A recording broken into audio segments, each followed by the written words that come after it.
Grace wiped down the last table in the small coffee shop where she worked part-time. The afternoon rush was over, and the familiar smell of roasted beans mixed with the vanilla candles her boss liked to burn near closing time. At 43, Grace had grown comfortable with routines.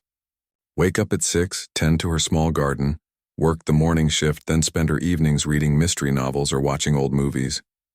She never minded being alone. In fact, she preferred it. Growing up as the youngest of 5 children in a house that was always full of noise, Grace had learned to find peace in quiet moments. Her coworkers often invited her to join them for drinks after work, but she always politely declined. Maybe next time, she would say with a gentle smile, knowing there probably wouldn't be a next time. Tonight was different, though. Tonight was the annual community center fundraiser, and somehow her neighbor Mrs. Chen had convinced her to come. "You can't spend every evening at home," the elderly woman had said while they both watered their flowers on the same morning. "It's just for a few hours. They're raising money for the new playground equipment." Grace had always had trouble saying no to Mrs. Chen. The older woman reminded her of her grandmother, who used to sneak her extra cookies when her mother wasn't looking.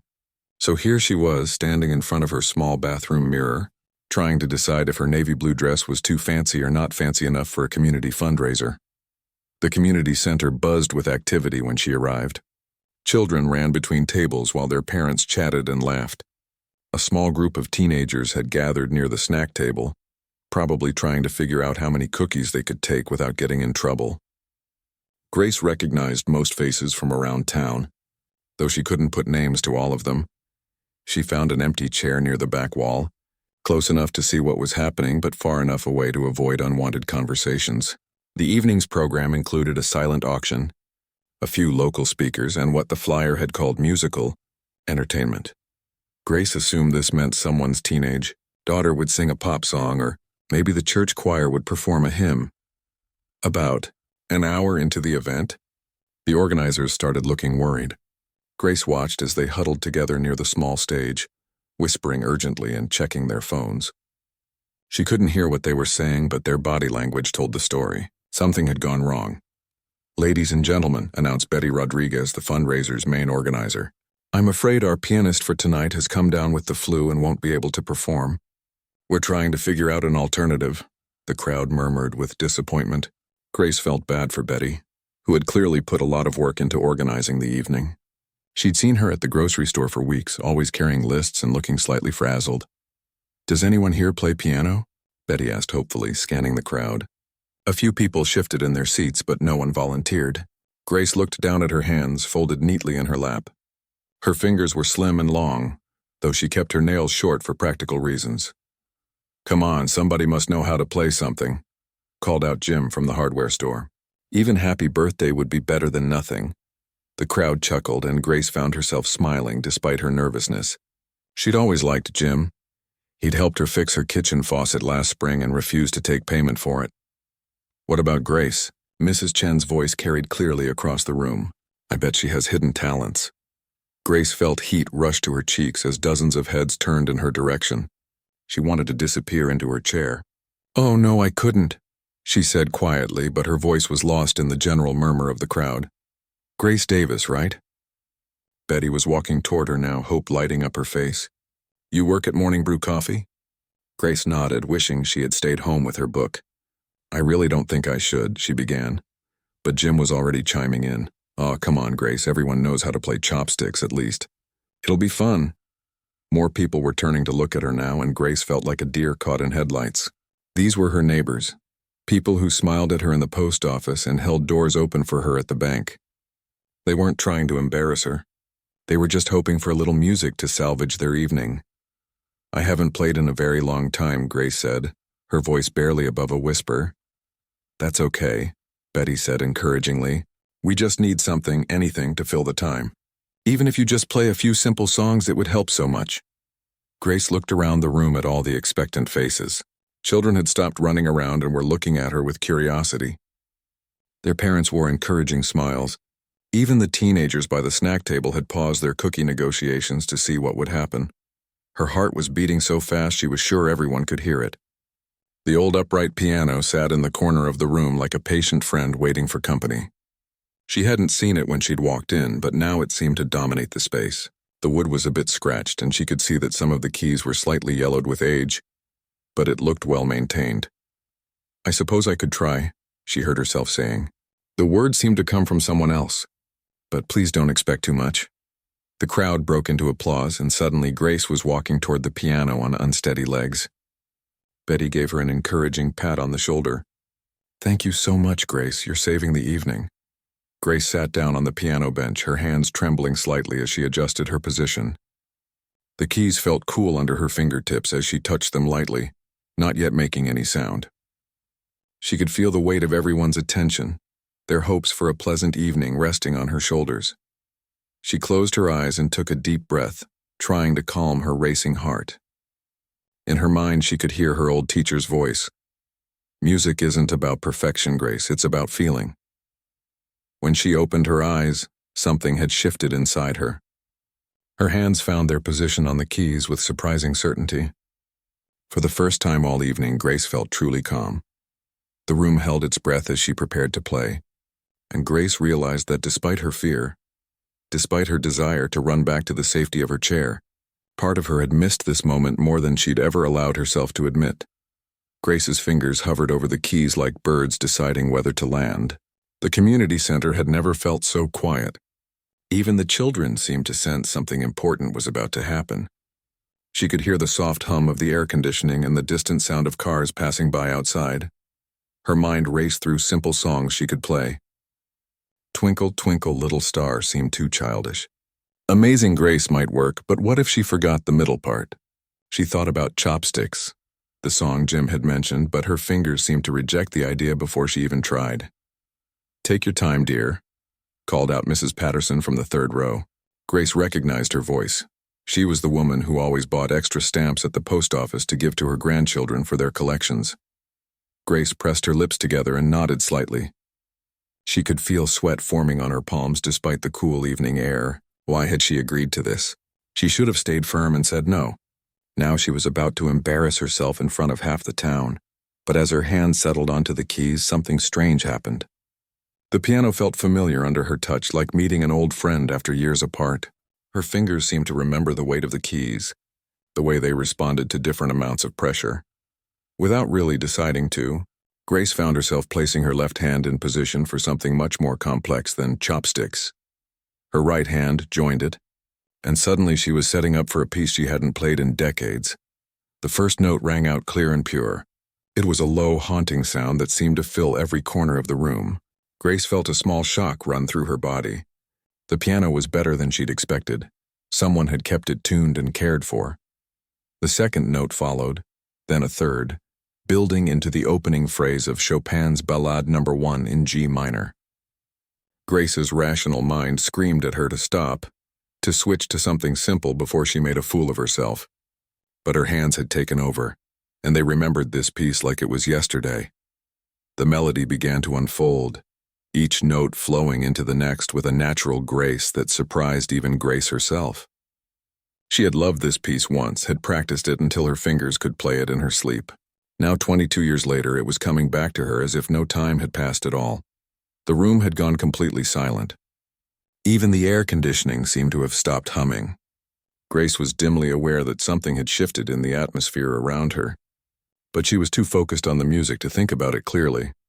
Her posture straightened as the piece demanded more from her technically. The shy, nervous woman who had reluctantly walked to the piano was disappearing, replaced by someone who knew exactly what she was doing. Her fingers moved with increasing confidence across the keys, finding the right notes through muscle memory that had somehow survived decades of silence. The first section of the ballade was deceptively simple, almost like a gentle conversation, but Grace knew what was coming. The piece would build and grow, demanding everything she had to give. Part of her wondered if she still had it in her to meet those demands. As the melody developed, Grace became aware of a strange sensation. It was as if the years were falling away. She was no longer sitting in the community center, no longer the quiet coffee shop worker who preferred to stay in the background. She was back in her college practice room, working on this same piece for her senior recital. Her teacher, Professor Williams, had chosen this ballade specifically for her. "You have the temperament for Chopin," he had said. "You understand the emotion behind the notes." Grace had spent months with this piece, learning not just to play it correctly but to feel it, to let it speak through her hands. The music was getting more complex now, and Grace could feel her heart racing, not from nerves anymore, but from the pure joy of making music again.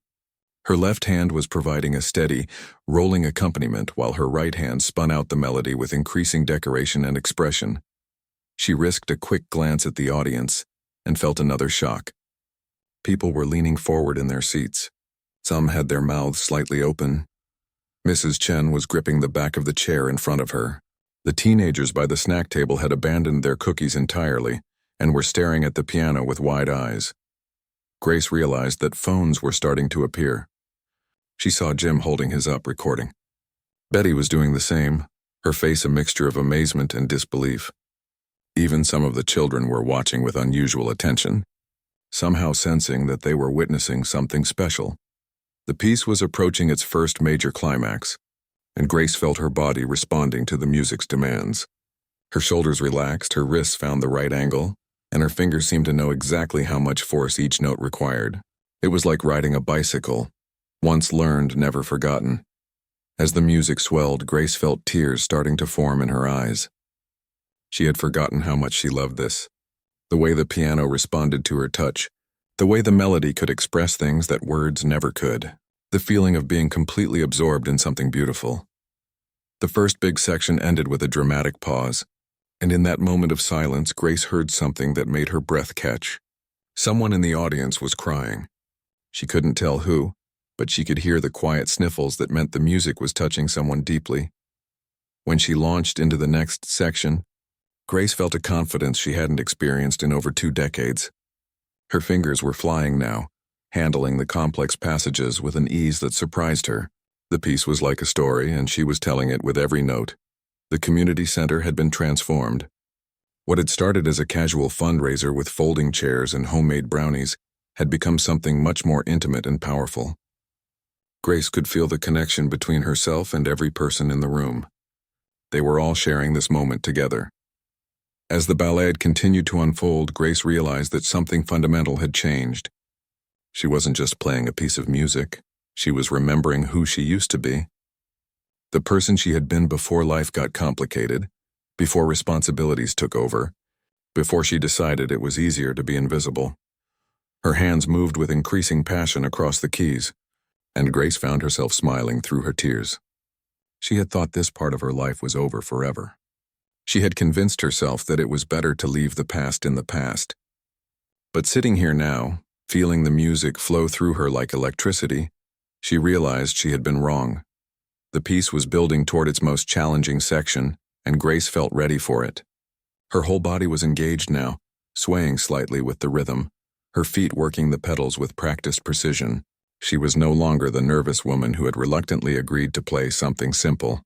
She was a musician, and she was home. The music reached a point where Grace's hands seemed to dance across the keys without any conscious effort from her mind. She was deep in the most technically demanding section of the ballade now, where Chopin had written passages that would challenge even professional pianists. Yet her fingers found every note with stunning accuracy. Around the room, people had stopped trying to hide their amazement. Mrs. Rodriguez, who had been frantically checking her phone earlier about the missing pianist, now stood frozen with her mouth open. The folder of evening announcements hung forgotten in her hand as she watched Grace navigate through musical phrases that most people couldn't even imagine playing. Young Tommy Peterson, who was only 8 years old and usually couldn't sit still for more than 5 minutes, hadn't moved from his chair in nearly 10 minutes. His mother later said she had never seen him so focused on anything that wasn't a video game. He was leaning forward, his small hands unconsciously, moving as if he were trying to follow along with what Grace was doing. The teenagers, who had been hovering around the snack table, were now pressed against the wall closest to the piano. Ashley, who was known for rolling her eyes at anything adults found interesting, had tears streaming down her face. She didn't even seem aware she was crying. Her friend Maya was recording with her phone, but her hands were shaking so much the video was probably unusable. Grace's left hand was maintaining a complex accompaniment that seemed to roll like waves beneath the melody. Her right hand wove in and out of the harmony, sometimes playing single notes that rang out like bells, other times creating cascades of sound that filled the room completely. The old upright piano was responding to her touch like it had been waiting years for someone who truly understood how to bring out its voice. Mr. Franklin, who owned the local music store and thought he knew everyone in town who could play an instrument, was staring at Grace like he was seeing a ghost. He had sold piano books and sheet music for 30 years, had listened to countless students stumble through simple pieces, but he had never heard anything like this coming from someone he passed on the street every day without a second thought. The piece was approaching its most emotional section, where Chopin had written music that seemed to capture every human feeling at once.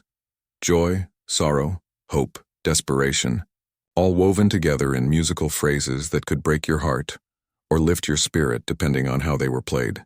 Grace was playing them with such depth of feeling that people in the audience were experiencing emotions they couldn't name. Dr. Helen Walsh, who ran the medical clinic in town, found herself thinking about her late husband. He had loved classical music, especially Chopin, and had always dreamed of hearing this particular piece played live. She had never understood his passion for piano music until this moment. Now, listening to Grace, she felt like she was finally hearing what he had been trying to share with her all those years. Grace's body was moving with the music now, in ways that seemed completely natural. Her shoulders rose and fell with the melodic lines. Her head tilted slightly as she listened to the harmony she was creating. Her feet worked the pedals with the precision of someone who had spent years learning exactly how much sustain each phrase needed. The community center's acoustics, which were usually just adequate for spoken announcements, seemed perfect for piano music. Every note Grace played filled the space completely, reaching the back corners where even the janitor had stopped his cleaning to listen. The sound was rich and full, with none of the tinny quality that old pianos sometimes had. Phone screens glowed throughout the audience as more and more people began recording. But unlike the usual chaos of everyone trying to capture a moment, there was something respectful about the way they were doing it. People were being careful not to block others' views, holding their phones low, making sure their own amazement didn't interfere with anyone else's experience of this unexpected gift. Grace was nearing the piece's final climactic section, where all the musical themes that had been introduced earlier would come together in a brilliant conclusion. Her face had transformed completely from the nervous, hesitant woman who had walked to the piano 20 minutes earlier. There was confidence in her expression now, but also something deeper, a kind of joy that seemed to come from somewhere she had almost forgotten existed.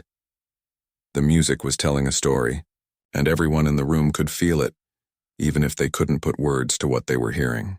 It spoke of dreams delayed but not forgotten, of talents buried but still alive, of the possibility that it's never too late to become who you were meant to be. Grace was not just playing notes on a page, she was sharing a piece of her soul. Mr. Hendricks, who taught music at the elementary school and had been wondering if his program would survive the next round of budget cuts, was furiously taking notes on his phone. Not about the music. He was writing down Grace's name, making plans to contact her, thinking about what this could mean for music education in their small town. He had been trying to inspire a love of classical music in his students for years, and here was someone who could show them what was possible. As Grace moved into the final section of the ballade, the room seemed to hold its breath. This was music that demanded everything from the performer: technical skill, emotional depth, physical endurance, and the courage to be completely vulnerable in front of others. Grace was giving all of it, holding nothing back. Her hands flew across the keyboard in passages that seemed impossible to play, yet every note was clean and clear. The melody soared above an accompaniment that was so complex it sounded like three people were playing instead of one. The piano was singing under her touch, producing colors and textures that most people didn't know were possible from the old upright in the corner. Mrs. Chen, who had convinced Grace to come to the fundraiser in the first place, was crying openly now. She had sensed there was something special about her quiet neighbor, but she could never have imagined this. She was thinking about all the evenings Grace spent alone, all the times she had gently declined invitations to social gatherings, and now she understood that Grace hadn't been hiding from life. She had been protecting something precious. The music was building to its final, thunderous conclusion. Grace's entire body was engaged now, her back straight, her arms moving with the confidence of someone who had mastered one of the most challenging pieces in the piano repertoire. The shy coffee shop worker had completely disappeared, replaced by an artist in full command of her craft. As the last few measures approached, Grace felt a bittersweet mixture of triumph and sadness. In a few moments the music would end, and she would have to return to being the person everyone thought they knew. But for now, for these precious minutes, she was exactly who she was meant to be. The final notes hung in the air like a prayer, and then there was silence. The silence that followed the final note seemed to stretch forever. Grace sat perfectly still at the piano bench, her hands resting gently on the keys as if she couldn't quite believe what had just happened. The last echo of Chopin's masterpiece faded into the corners of the community center, leaving behind a quiet so complete that even the children seemed afraid to breathe. Then, like a dam breaking, the applause erupted. It started with Mrs. Chen clapping enthusiastically from her seat, then spread rapidly through the room until everyone was on their feet. But this wasn't the polite clapping that usually followed community performances. This was the kind of thunderous appreciation usually reserved for concert halls and professional artists. Grace turned slowly on the bench to face the audience, and the reality of what she had just done hit her like a physical force. 200 pairs of eyes were staring at her with expressions ranging from amazement to pure wonder. Many people were wiping away tears. Others were shaking their heads in disbelief. "Grace!"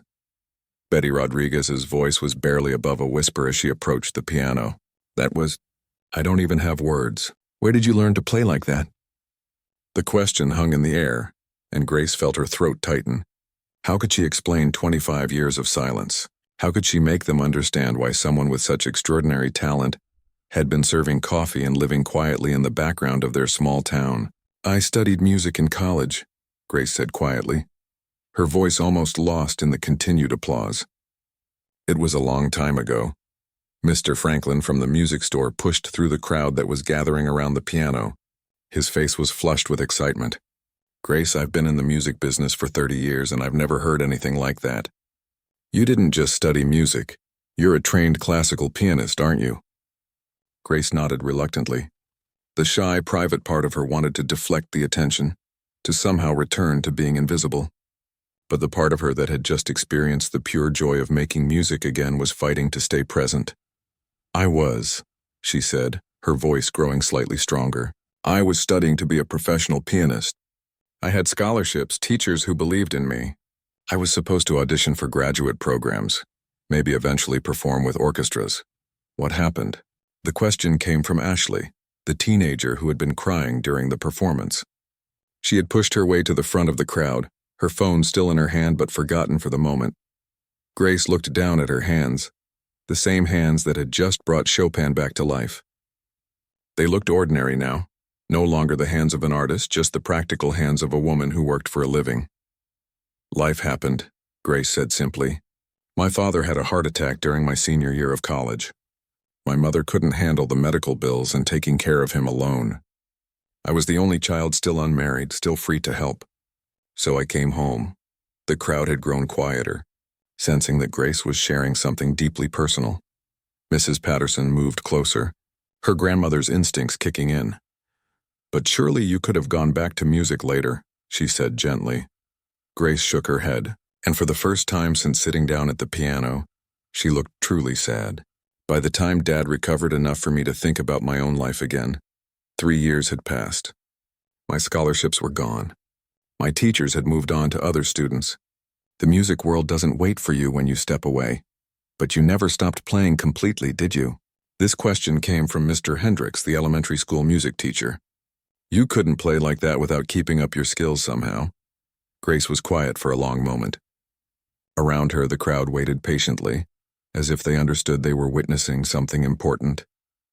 "I bought a small digital piano for my apartment," she admitted. "I told myself I would just play for relaxation to keep my fingers moving. But every time I sat down to play, it hurt too much. It reminded me of everything I had given up. So mostly I didn't play at all." "How long has it been since you played seriously?" Dr. Walsh asked. She had moved to the front of the group, her medical training making her naturally curious about the human story behind what they had just witnessed. 22 years, Grace said, and the number seemed to echo in the quiet room. "The last time I played a full piece like that was my senior recital in college. That was the same piece, actually. Chopin's Ballad No. 1. My teacher said it was perfect for my temperament. 22 years, Betty repeated in amazement. Grace, do you realize what you just did? You played one of the most difficult pieces in the piano repertoire after not performing for over 2 decades. That's not just talent. That's extraordinary. Grace felt tears starting to form in her eyes again. I thought it was gone, she whispered. I thought I had waited too long, that I had let it slip away. When I first put my hands on the keys tonight, I was terrified that nothing would come out right. But it did come out right, said Tommy Peterson's mother, speaking for the first time. It came out better than right. It was magical. Young Tommy himself had worked his way to the very front of the crowd. He looked up at Grace with the direct, honest curiosity that only children possess. Are you famous? He asked simply. Grace couldn't help smiling through her tears. No, sweetie. I'm not famous. I'm just someone who used to dream about being a musician. But you are a musician, Ashley said firmly. What we just heard, that wasn't someone who used to be a musician. That was a musician right now, today. The teenager's words hit Grace harder than all the compliments and amazement. Out of the mouths of babes, she thought. Ashley was right. For those 20 minutes at the piano, Grace hadn't been pretending to be a musician or remembering what it felt like to be one. She had simply been one. Grace, Mr. Hendricks said, his voice careful but excited. Would you consider teaching? My music program is struggling. The kids don't understand what classical music can be, what it can make you feel. But if they could see someone like you, someone who lives right here in town, playing like that. Before Grace could answer, other voices joined in. Mrs. Rodriguez mentioned that the community center had been looking for someone to give piano lessons. Mr. Franklin talked about how his music store could provide instruments for students who couldn't afford them. Dr. Walsh suggested that music therapy might help some of her patients who were dealing with depression or anxiety. Grace looked around at all the eager faces, at people who had known her for years as quiet, helpful Grace from the coffee shop, but who were now seeing her as something entirely different. The weight of their expectations felt overwhelming, but underneath the fear was something else, a tiny spark of excitement that she hadn't felt in decades. I don't know, she said honestly. This is also unexpected. A few hours ago, I was just trying to decide whether to come to this fundraiser at all. Well, Mrs. Chen said with a knowing smile, sometimes life has a way of making decisions for us. 3 weeks later, Grace stood in front of her bathroom mirror, brushing her hair with hands that no longer trembled. The woman looking back at her was the same person who had reluctantly attended the community fundraiser. But something fundamental had changed. There was a light in her eyes that hadn't been there for over 2 decades. Her phone had been ringing constantly since that night. The video of her performance, recorded by several people in the audience, had somehow found its way onto social media. Ashley had posted the clearest version, and within days it had been shared thousands of times. Comments poured in from around the world, professional musicians praising her technique, classical music lovers demanding to know who she was, and ordinary people simply saying the music had moved them to tears. But the calls that mattered most came from right here in town. Mr. Hendricks had visited her apartment twice, bringing sheet music and lesson plans, eager to discuss how she might help with the school's music program. Mrs. Rodriguez had stopped by the coffee shop every day for a week, not for coffee, but to talk about starting a community music program at the center. Grace had said yes to teaching, but on her own terms.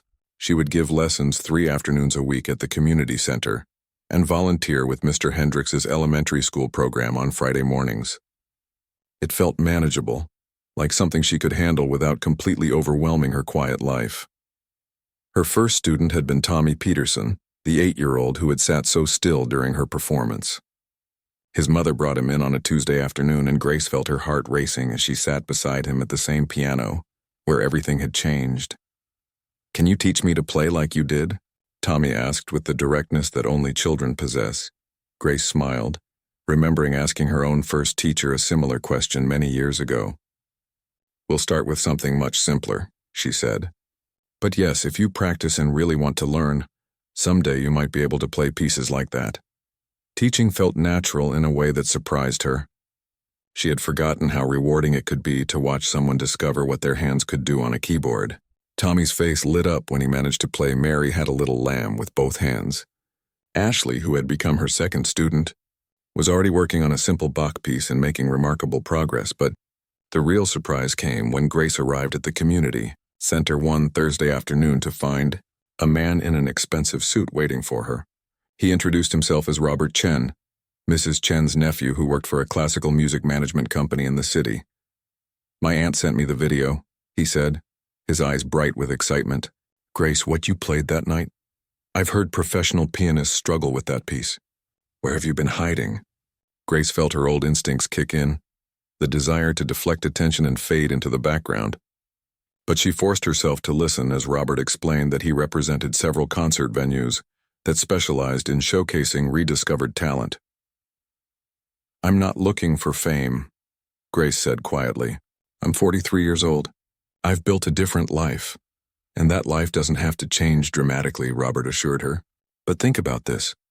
How many people are sitting in their living rooms right now watching that video, feeling the same thing you felt when you had to give up music? How many of them need to see that it's never too late?" Grace had gone home that night with a folder full of information about small venue concerts, recordings that could be made locally, and opportunities that wouldn't require her to leave her quiet town or abandon the life she had built. The decision came to her, not in a moment of grand revelation, but quietly, as she sat in her apartment that evening practicing Chopin. She realized she was no longer playing for herself alone. Every note felt like it was meant to be shared. Her first official performance was scheduled for a month later at the historic theater in the county seat, just 30 minutes away. It would be a small concert, maybe 200 people, featuring local musicians and raising money for music education programs. Grace would play 3 pieces, including the ballet that had started it all. The morning of the concert, Grace woke up without the anxiety she had expected. Instead, she felt a calm excitement that reminded her of how she used to feel before recitals in college. She was no longer the terrified woman who had been pushed toward a piano against her will. She was someone who had chosen to share her gift. Mrs. Chen drove her to the theater, chattering nervously about everything except the performance. Grace appreciated her neighbor's attempt to keep things normal, even as they both knew this day marked a before and after in Grace's life. Backstage, Grace met the other performers, a young violinist who reminded her of herself at 20, a jazz trio from the local college, and a children's choir from Mr. Hendrick's school. They welcomed her warmly, treating her not like a curiosity but like a fellow musician. When it was time for her to perform, Grace walked onto the stage to find the theater completely full. She recognized many faces from her own town in the front rows. Betty Rodriguez was there with her family. Mr. Franklin had brought his wife. Ashley sat in the third row with her parents, holding a small bouquet of flowers. But it was the sight of Tommy Peterson, sitting with his mother and wearing a little bow tie for the occasion, that nearly brought tears to Grace's eyes. He gave her a small wave and a huge smile when he saw her looking at him. Grace sat at the beautiful grand piano and adjusted the bench. The instrument was far superior to the old upright at the community center, and her hands felt instantly at home on the smooth keys. She looked out at the audience, no longer seeing a sea of strangers but a room full of people who had come to share in something beautiful. She began with a gentle piece by Debussy, something lyrical and accessible that would ease both herself and the audience into the experience. The familiar magic happened immediately, the connection between her heart, her hands, and the music that flowed between them. As the first piece ended to warm applause, Grace felt something she had never experienced in all her years of performing in college. She felt complete, not because she was finally doing what she was supposed to do, but because she had chosen this moment herself, had come to it through her own journey rather than other people's expectations. The Chopin ballade came last, and as Grace's hands found the opening notes, she thought about all the people who had brought her to this moment, her parents who had needed her help and never asked her to sacrifice her dreams, Mrs. Chen who had insisted she come to a fundraiser, the community that had embraced both versions of herself, the quiet coffee shop worker and the musician she had always been inside. When the final note rang out and the audience rose to their feet, Grace knew that this was not an ending but a beginning. She had spent 22 years believing that she had missed her chance at music. Now she understood that she had simply been waiting for the right time to return to it. As she stood to bow, Grace caught sight of a young girl in the audience, maybe 10 years old, watching her with the same expression of wonder that Grace remembered feeling when she first heard a piano played beautifully. Tomorrow, she thought, she would ask Mr. Hendricks if they had room for one more student. Some dreams, Grace realized, are worth waiting for.